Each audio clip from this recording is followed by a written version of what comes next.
Okay, so welcome back to my channel. I am Jason, and this is from Sense Perspective Reviews. So, let's go on and get into this recap of Bridgerton's Season 1, Episode 6, Swish. Okay, so Simon and Daphne, they arrive at Simon's family home. Cliveden is this sprawling estate. Obviously, it's way more than Daphne was expecting. You could tell by her reaction. Of course, the staff knew that they would be arriving, so they were all outside, you know, to greet them as they arrived. Simon introduced her to Miss Coulson, who's, you know, basically in charge of running the house and making sure everything runs smoothly. And, you know, she had already had their day planned, like, you know, already had, you know, brunch already planned on the terrace and, you know, this whole thing. And she even offered, you know, to give Daphne a tour of the estate so she can get, you know, acclimate herself with the staff and the home and the property and all of that. But Simon was like, you know what, Miss Coulson, thanks, but, you know, no thanks. We gonna do the whole newlywed thing for a little while, but we'll catch up with you later. I mean, that was basically, he didn't say it like that, but I mean, that was basically the gist of it, and they made their way on up to the bedroom. So, back in London, they're having this party, and of course, Daphne and Simon's absence is felt, but, you know, people are, you know, life goes on. And so at this party, Colin makes the announcement that he proposed to Marina, and Marina said yes. Now, of course, most of the Featheringtons are happy. Of course, Lady Portia and Lord Featherington are happy because they know the condition of their family. They're flat broke. So attaching themselves to the Bridgertons attach them to a prestigious family with money and property and connections. So this union is advantageous for them. Of course, Penelope isn't happy for her own reasons. The Featheringtons are not happy at all. You can tell by their facial expressions, especially Anthony and Lady Violet. They are taken aback, and even Anthony asked Lady Violet if, you know, were you aware of this? And of course she's like, well, no, but she was like, people are staring, and so we need to go in and congratulate them. Like, we gonna deal with this, but we gonna deal with this later. So, they're back at Anthony and Colin, they're back at the house, they're in the study, and of course Anthony is upset. He said that he barely knows this girl, and, you know, this is what happens when you don't sow your wild oats. I know I should have taken you to brothels, because this is what happens when you're young, you're immature, you make rash decisions, and, you know, Colin, you know, he feels that he is in love, that Marina is the one for him, and he basically told Anthony that, you know, I don't need your permission, but I would like your blessing. And Anthony was basically like, I can't do that. I can't give you that because I don't agree with what you're doing. Back at Cliveden's, Daphne and Simon are still doing the honeymoon thing, but Daphne wanted to get up so she can, you know, acquaint herself with the staff, and she wanted to make a good impression on Miss Coulson. She wanted to take Miss Coulson up on her offer to give her a tour of the estate. Her whole thing is she wants to make a good first impression. Simon would rather stay in bed, but Daphne is doing the right thing. She, you know, she's going to be late, you know, mistress of the manor, and so these kind of things has to be important to her. So no sooner than she get out of bed, I guess, to go into the changing room, bathroom, whatever, to get herself together, Jeffrey walks in. He works at the estate, and he's telling Simon that he needs to take a look at the books, that, you know, the counts aren't, you know, things aren't adding up, things that are supposed to be done when the last steward didn't get them done. He needs Simon to take a look at the books. Initially Simon was like, you know, I'm on my honeymoon, but then he's like, you know what, I guess he felt like Daphne is going, you know, to do whatever, you know, do what she feels she needs to do, so he should probably just go on and take this time to go and peruse the books to see what's going on. Because again, he hasn't been there in years, so he has no idea what's been going on with the finances and the state and their tenants. So Daphne and Mrs. Coulson, as they're walking through, you know, the home, she's, you know, telling her about the paintings and, you know, the rooms and, you know, the architecture and, you know, some of the history of the place, and they eventually came to a nursery. And of course, you know, she was gracious, but of course she knew, you know, she's thinking in her mind that I'm never going to use this room. And so she decided to just push on. She didn't really linger too long there. And Mrs. Coulson and Daphne, they I don't think it wasn't Daphne's intention to kind of butt heads with her. But Mrs. Coulson would say something and Daphne would, ask her to do something different. Like Daphne wanted to give the staff, time off. And for, I forget what it was some event, and she wanted to give them time off, and Mrs. Coulson was like, well, that's not proper. So Mrs. Coulson is very much wanting things the order, and which is her job. She wants things to be, in order. She wants, basically there's a certain order to things. There's a certain, expectation that she has of staff. There's a certain ways that they do things.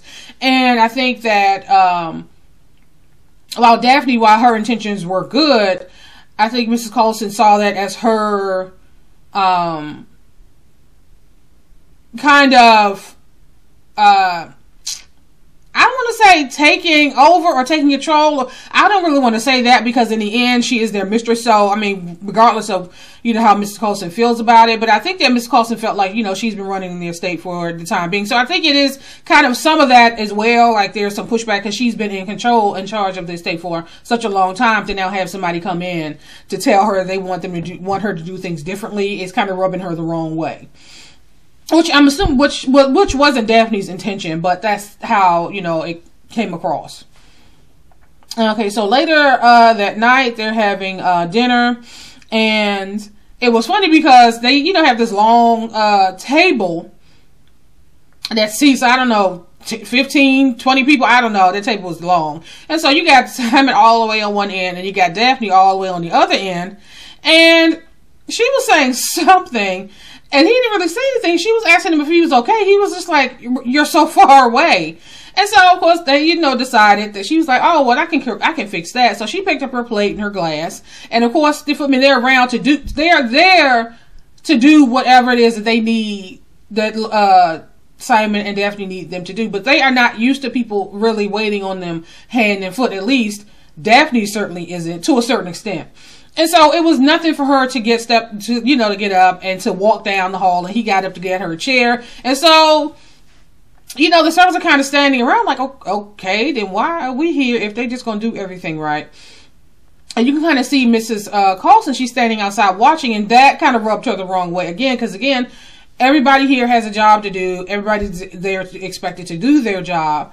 And it's like they don't really know kind of how to navigate this, going from the original Hastings and Duchess to who I guess I'm assuming made great use of their servants, to Simon and Daphne, who are a lot more independent and it's just like second nature to them to kind of just do certain things for themselves. And so, and it's not to be rude, it's just that it's just something that's innate. Like, okay, I could, it's nothing for me to pick this plate up and walk down to the end of the table, where it could be seen as a sign of disrespect or, improper to other people. So, they kind of talked for a little bit, and they flirted a little bit, and, doing what newlyweds do. And, eventually they cut dinner short, and he took her outside, and next thing you know, they was, doing the honeymoon thing, from the windows to the walls to the grass to the fields to the to the drawing room to the whatever. And they was just doing what they do, right? And they just could, newlyweds, they just couldn't keep their hands off each other. So Daphne and Rose is her maid.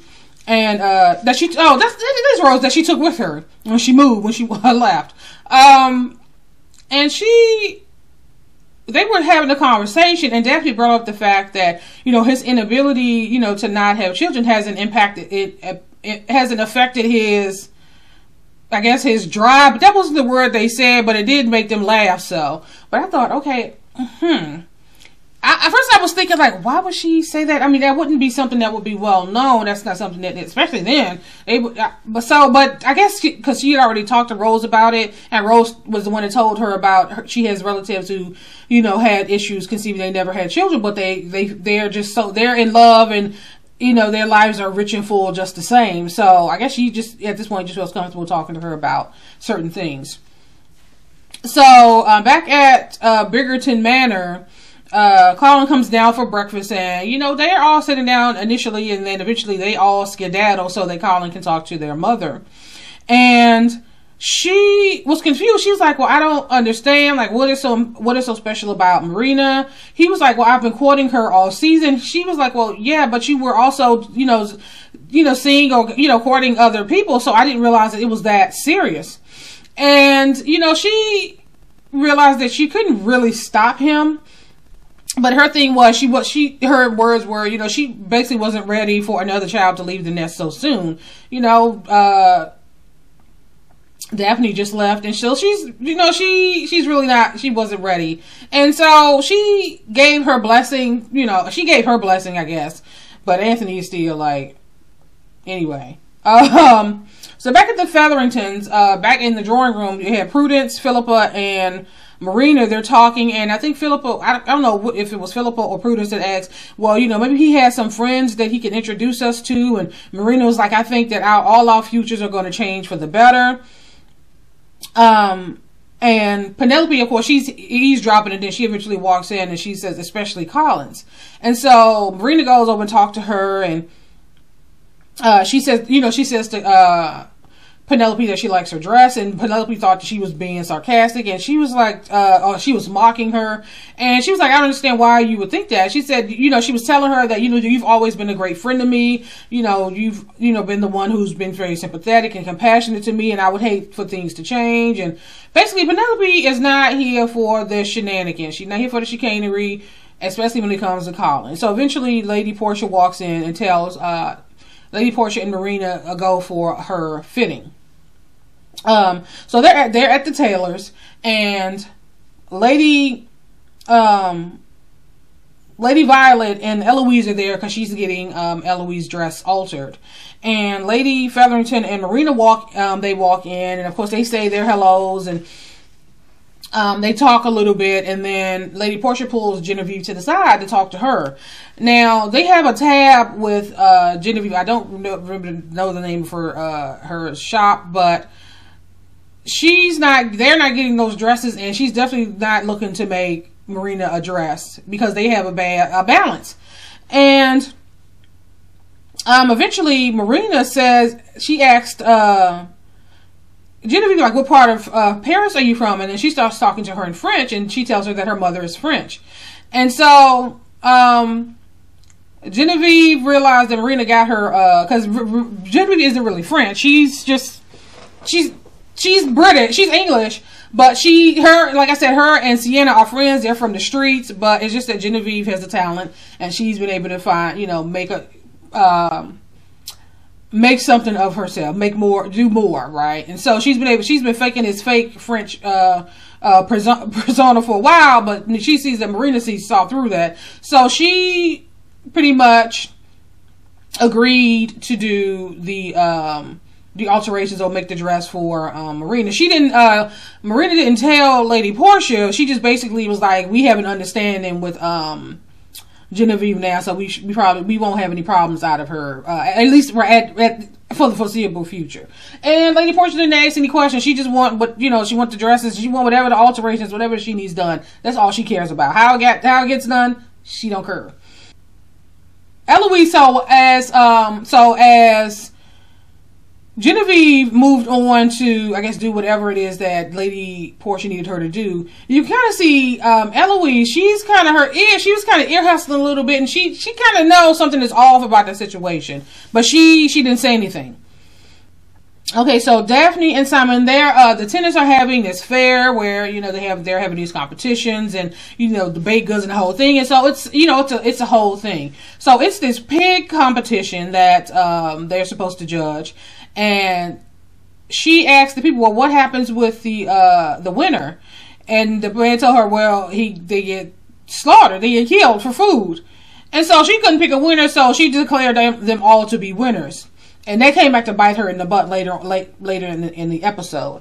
And so as they were walking through, one of the attendants walked up and said that you know, they haven't seen the steward in a while, and how the crops this past season was rough. They don't have, the crops weren't as plentiful, and they tripled the rents. And you can see on Simon's face the rents were tripled. Like he didn't know. Again, hadn't been there for a while, so he has no idea what's been going on.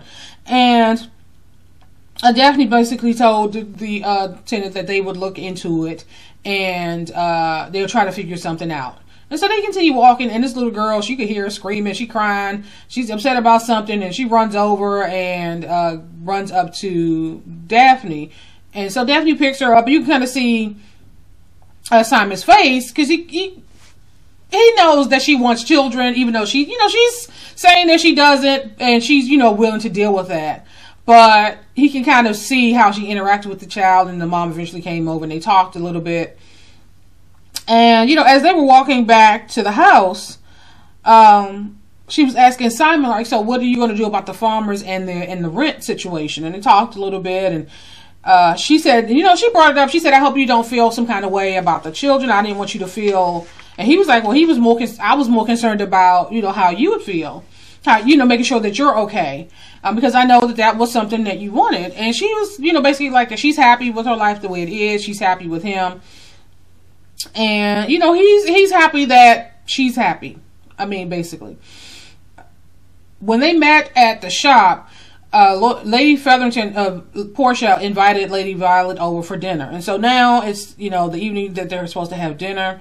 They're all standing downstairs. This is the Featheringtons, and they're waiting for Marina to come down. Marina comes down, and Lady Featherington is asking her to kind of move to see if they could see, because she's starting the show. And Penelope kind of chuckled a little bit, and they're like, well, what's going on?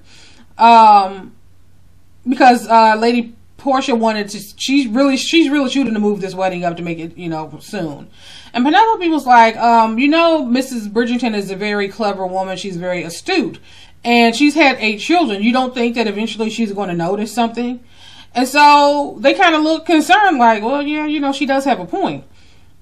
So they sit down to dinner, and Lady Violet's asking her questions about, you know, like what she did in the past for her pastime when she was in the country, and, you know, does she like traveling? Because Collins was supposed to go to Greece for something, I forget. And so she said, you know, I do enjoy traveling, and I hope to do more of it. And so Lady Featherington said something about how, you know, she's a proper lady, something she was saying. And she asked Anthony, and Anthony was like, I really couldn't say. Like, he really didn't want to say anything. I guess, you know, if you can't say anything nice, then you shouldn't say anything at all, right? And so, Lady Portia did make mention that they wanted to move the wedding up. And Anthony was quick to say, well, you know, I think that a long engagement is what's needed here. You know, we need to give them time, give us time, and, you know, they're just, you know, what's the rush?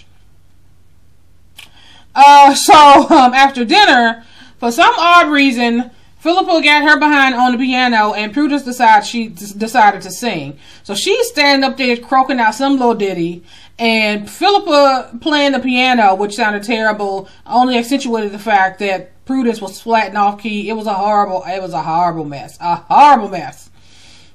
So while they were in there being entertained by Philippa and Prudence, you saw Collins, he was in the hallway, and Penelope went out and she started talking to him.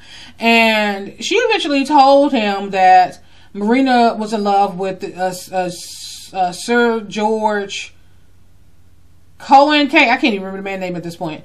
And how she's still in love with him and the whole thing. And Colin was quite advanced for his time. That's not the word I'm looking for. Right now I'm at a loss of words. But he was quite liberal at this point. He was like, well, you know, I can't really say too much to her about that because, you know, I've been courting women all season. You know, I haven't been, you know, been in a monastery all summer. So I mean, all season. So I've been moving and grooving myself. So I can't really say too much, you know, to her about that. He's just so in love with Marina that I guess at this point nothing she could do could, you know, change his mind. Now she told, you know, Penelope told him everything except that Marina was pregnant. And so eventually Marina walks out, and she tells Penelope that her mom, that Lady Portia's looking for her. And so Marina walks up to Collins with the whole sad face and whole sad story about how, you know, he knew that his family wasn't happy. So he was like, did Anthony say something to you? And she was like, you know, I'm just tired of the looks. I'm tired of, you know, the stares. I'm tired of the Featheringtons and the whole thing. And eventually they decide to, or at least Colin decides to elope. Because again, he don't need permission to marry like the women do. So he decided they gonna meet. So they made this plan to meet up and go somewhere to elope and get married. Okay, so Daphne wakes up and she like Simon isn't there, and he's in his office, looking at the books. And so I guess it was in such disarray. He was like, he had no idea that things were so as bad as they were, and issues with the tenants. And so she walked in, and he was really kind of involved in what he was doing, and she was talking to him, and he basically kind of snapped at her a little bit, like, I'm trying to get this stuff organized. I'm trying to, you know, get the numbers aren't making sense, the whole thing. And he eventually apologized, and, you know, he's stressed. You can see he's under a lot of stress. So she decided that she's going to go and she's going to make baskets for some of the farmers. And, you know, he was so involved, engrossed in what he was doing, he didn't even hear what she said, so she just walked out, right? And so she's now in the garden with Rose, and they're, you know, picking flowers to make these baskets. Miss Coulson walks over to her and was just basically like, that is so beneath her to do that. And she was like, you know, if you need something done, just let me know and I'll have them, you know, take care of it. And, you know, Daphne was like, well, it's not a big deal. And she said, so are you going to get the honey from the honeycombs as well? And she was like, well, that's beyond me. But Miss Coulson made the point to say, if you need something, just let me know, and I'll make sure that it's done the proper way. But it was just the way she said it. And Daphne was like, well, you know what, you know, thank you, you know, I do thank you for that. And yeah, so Miss Coulson walks off, and Daphne's talking to Rose, saying, I think she hates me. And Rose is like, I think she hates everybody. Like, and I don't even think that's true. I really think that she's having an issue with now having basically somebody to answer to, where she had control for such a long. That's what I mean. It's a combination of things, but like I said, sometimes you offend people and don't realize that you're doing it. So Daphne is now, she's, you know, with the farmers and the tenants, and she's offering these baskets. People are not paying her any mind. Eventually, the woman that had the little girl that ran up to Daphne, she walk up, and they talk a little bit. And Daphne asked her, like, why does everyone seem like everybody's so cross with me? And she said that the pig, it's the pigs.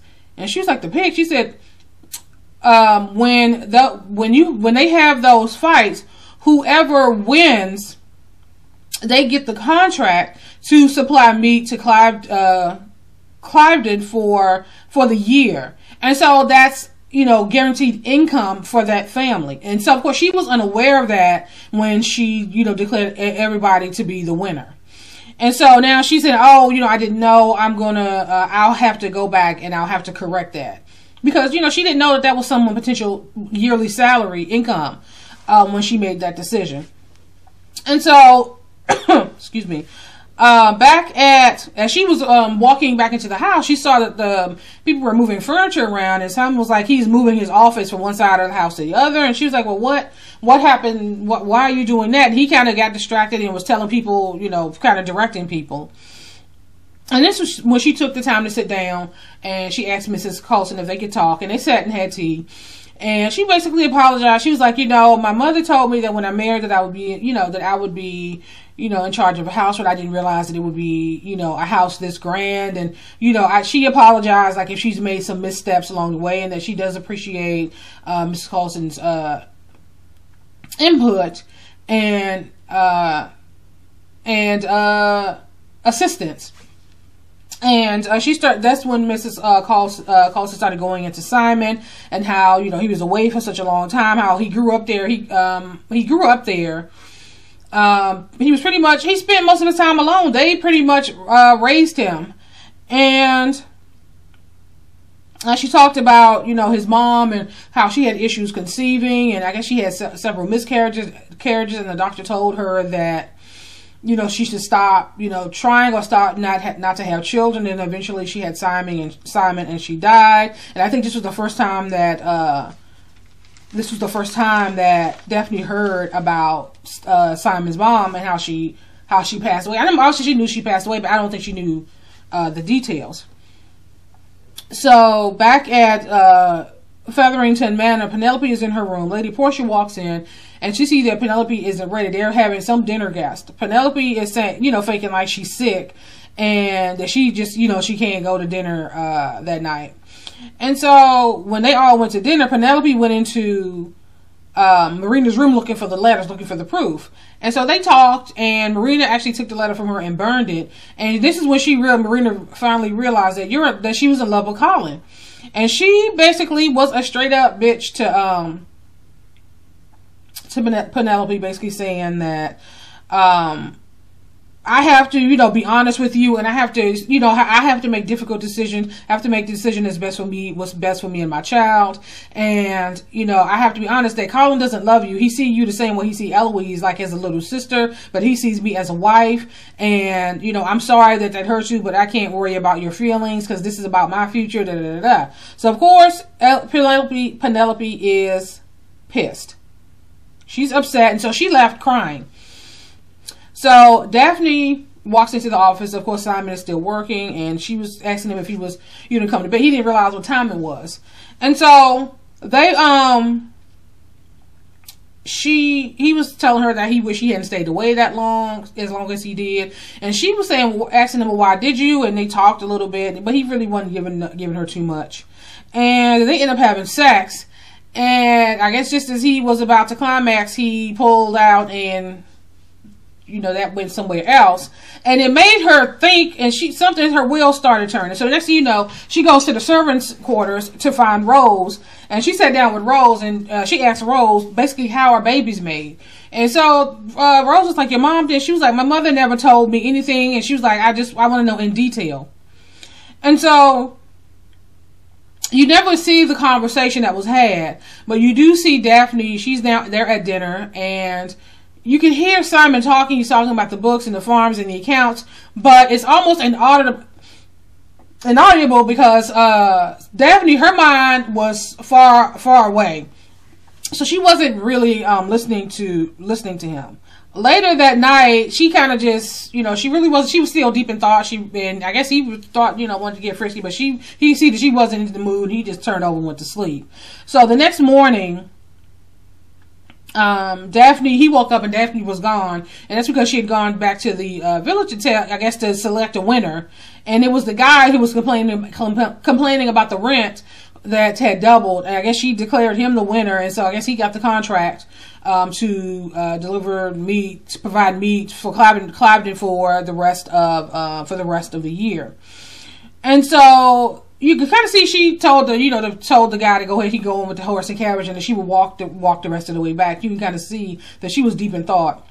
And so later that night, she was kind of in the sitting room, and she's looking at this picture of the former Lady Hastings, and Simon walked in, and he asked her if she was ready for bed, and she was, you know, basically said yes. And so they went into, it was this whole dramatic little scene, and they ended up having sex, and she made sure that she was on top this time. And so I guess so he couldn't do the whole pull-out method, and then of course it was a whole situation.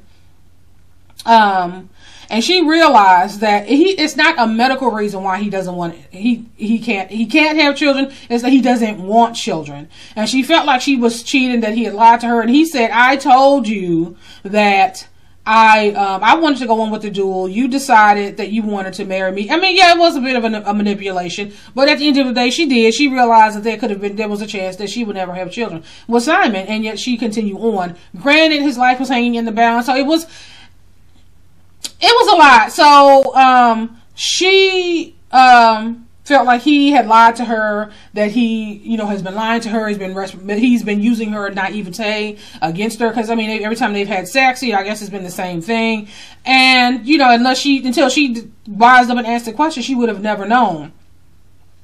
And she walked out, and he was left there, and now he's thinking about, okay, so what's going to happen?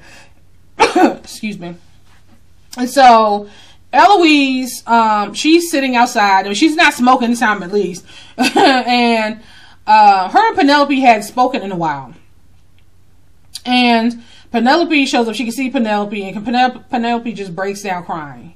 And she's, you know, consoling her, because she at this point, she don't know what's going on, but you can see that Penelope was extremely upset. And of course, this is the, you know, after the whole conversation she had with Marina. So the next morning, you can see Lady Violet. She's standing in the foyer because Mrs. Whistledown's newsletter has been delivered. And Colin is coming down the stairs. He can see her, and he's looking at her like, what's going on? And of course, you can hear the voiceover of Mrs. Whistledown while he's reading the paper, and it got out that Marina is pregnant, and that she's been pregnant ever since she arrived. And so you can see Colin drops his bag, and he's in shock. And so you go to the Featheringtons. I'm not sure why I'm coughing. And Marina, she got her bag. She's so excited. She getting down them stairs. Girl, she about to go meet old Collins to get and tie the knot and trap this innocent young man, right? Or so she thought. So before she could hit the bottom of the stairs, Lady Portia came out of the drawing room and just looked at her. And you can see by Marina's facial expression that she realized that the cat's out of the bag. And so that's pretty much how this episode ended. I'm glad it ended that way, because I would have been so freaking hot if she had trapped that boy, that young man, like that. Well, I'm torn. Oh, I'm not sure why I'm coughing. I'm torn. They create a society that puts women in desperate situations, and so they end up having to make desperate decisions. But then at the same time, it's like you still realize that it's effed up, but at the same time you realize that it's a society that fosters these that backs people into a corner and force them to make these type of decisions. So, I mean, I'm glad it didn't work out. It didn't work that way, and that Collins, you know, she wasn't able to trap him. But at the same time, I still do feel sorry for her that she's in the situation that she's in. But you know what? I'm going to end this here, and I will talk to you guys later.